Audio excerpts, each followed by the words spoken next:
Épître aux Hébreux chapitre 5.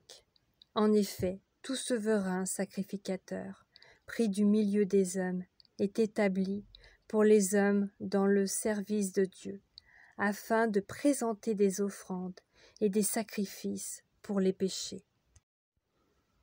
Il peut être indulgent pour les ignorants et les égarés, puisque la faiblesse est aussi son partage.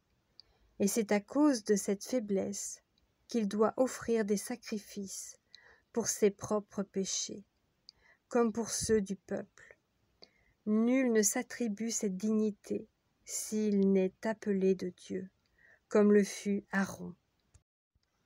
Et Christ ne s'est pas non plus attribué la gloire de devenir souverain sacrificateur, mais il la tient de celui qui lui a dit « Tu es mon fils, je t'ai engendré aujourd'hui ».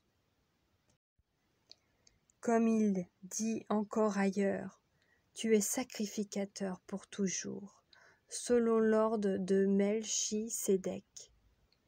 C'est lui qui, dans les jours de sa chair, ayant présenté avec de grands cris et avec larmes des prières et des supplications à celui qui pouvait le sauver de la mort, ayant été exaucé à cause de sa piété, a appris, bien qu'il fût fils, l'obéissance par les choses qu'il a souffertes, et qui, après avoir été élevé à la perfection, est devenu pour tous ceux qui lui obéissent l'auteur d'un salut éternel.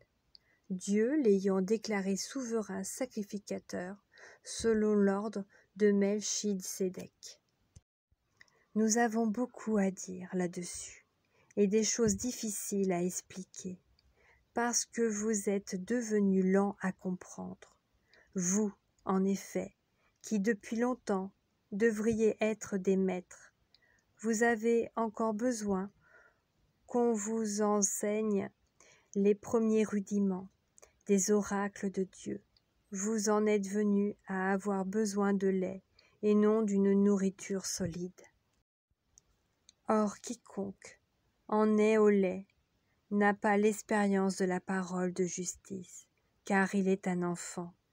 Mais la nourriture solide est pour les hommes faits, pour ceux dont le jugement est exercé par l'usage à discerner ce qui est bien et ce qui est mal.